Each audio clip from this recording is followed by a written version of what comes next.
Hello guys, we're here at Africa Travel Tours where we're going to meet Mr. Machipisa. His company won the best the best businessman award. He was the second runner-up in June, and we would like to meet him and get to know how he got to this place.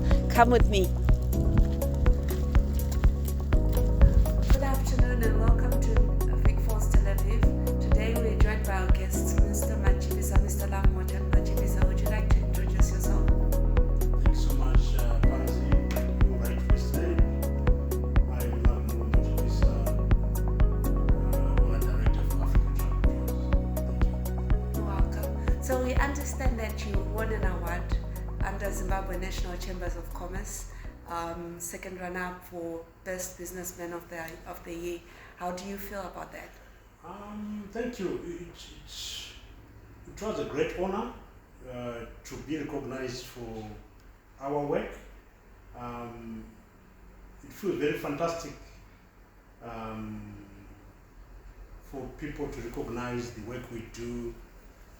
And it's not about myself, it's all about the teamwork. Without my team, this would never have happened. So, bravo to the ATT team. Oh, thank you. That's great. So now, isn't it weird that 2019, 2020 we were suffering from COVID and tourism was in its doldrums, and now you are back on your feet winning awards? How does that feel? Can you tell us your journey from the COVID? Was quite a shocker, and but I believe from any bad thing you learn new good things. We learned not to be wasteful during COVID.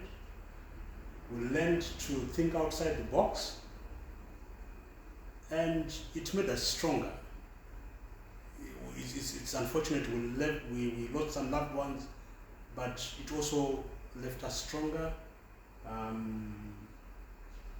And for now, it's always good to look back and at those moments, because we now have good problems.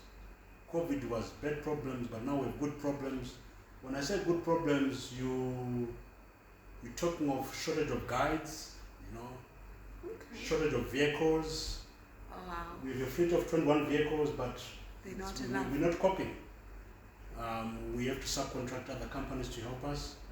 So yeah, the post-COVID business has been very good. That's great, because I understand tourism is now the pillar of our economy, the strongest pillar of the economy above agriculture and mining, which is amazing. Who would have thought one day we'll be in this place?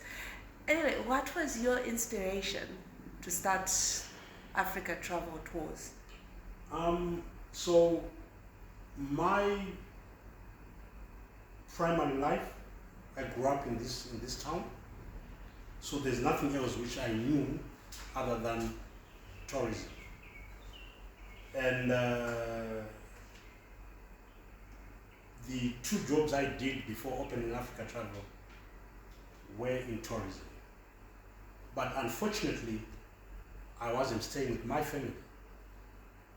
The first job I was staying in the bush, and the second job I was guiding and driving clients all over Africa, and I was never with my family. Talking of traveling all over Africa, I realized that when I went on your page, you talked of traveling to Tanzania, to all sorts of places. Which places are covered in your itinerary? So we cover 8 destinations.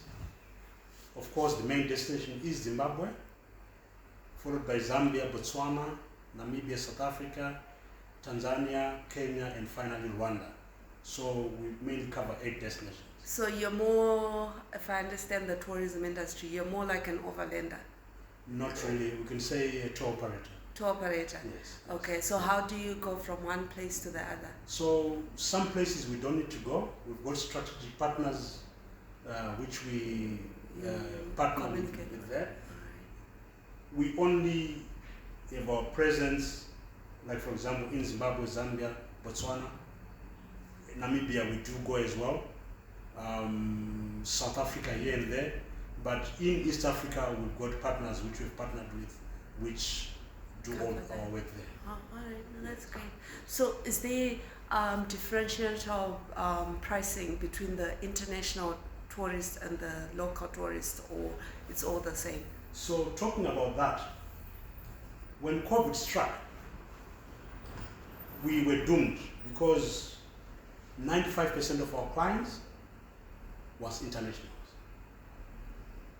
And when the doors started to be opened, we're trying to lure the local traveler. We then opened an office in Harare. We actually have a branch in Harare, Oh, nice. mainly to cater for the local traveler. And like you rightfully said, there's a very big difference between, International. our rates and for the locals and internationals. Okay. The local is way less, just trying to lure the people to see their country and see the beauty in their country.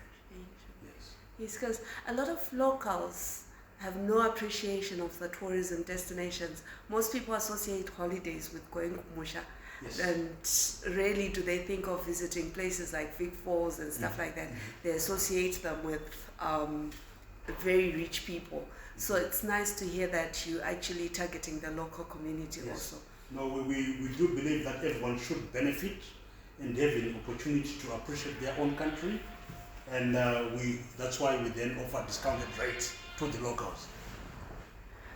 Oh no, I'd actually forgotten. Oh my word, how did the travel to India go? You were a delegate there.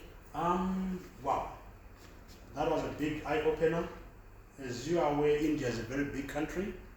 It's got a big population, so it was an eye-opener to us, and we believe there's a niche market there, which is ready to visit Zimbabwe, mainly because Indians don't need to pre-apply for visas when coming into Zimbabwe. Oh, Whereas when they go into Zambia, they need to pre-apply.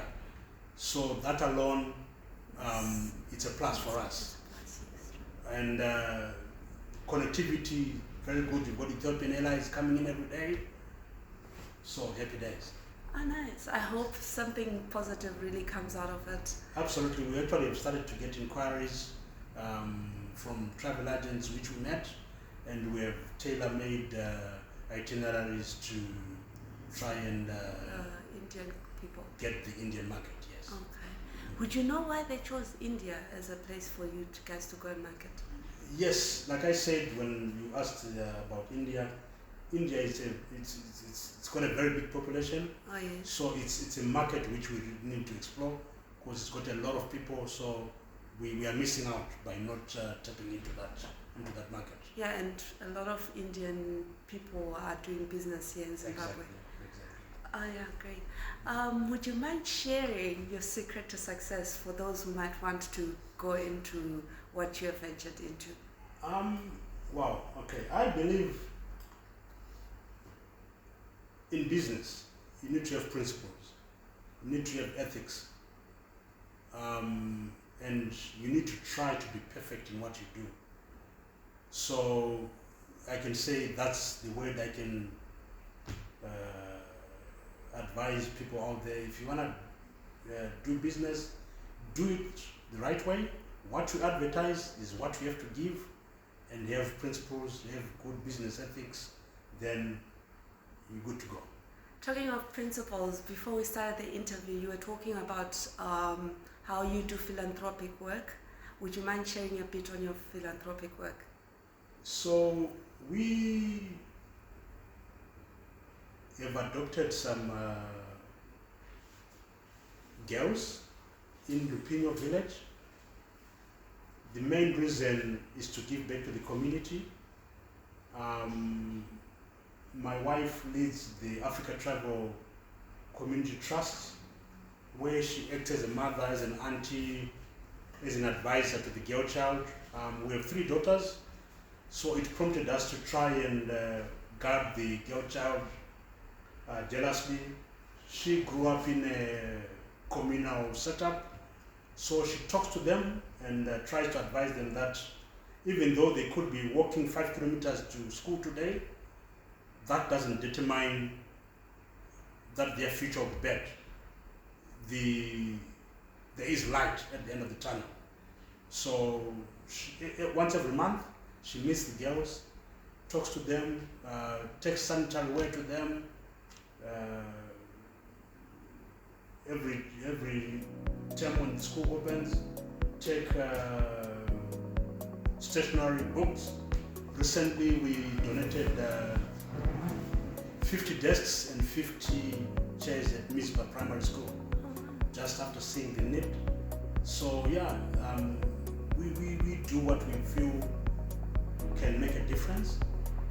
You're doing very well. Thank you. And then every Friday, we pick litter in Miles Road, just trying to keep our environment clean, yes. Okay, so for you to start, how did you start? Did you get sponsorship, or you started as an individual and you grew from there? How was the beginning of your company? So the beginning was in our lounge in Kosana with a little corner, which was our office. When we started, my wife was doing all the bookings, all the accounts, and I was doing the driving and guiding. And the office was our house. We had one 7-seater super custom. And yeah, eventually it started growing. We got an office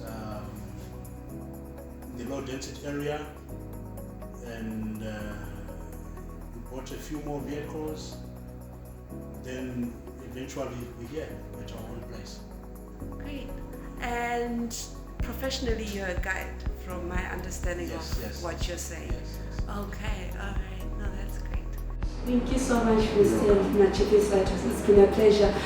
There we are. I hope you guys are inspired. Everybody is inspired to do things, not just for yourself, but for the community. As you grow bigger, you grow your responsibilities too. Have a great afternoon, Mr. Machipisa. Thank you so much.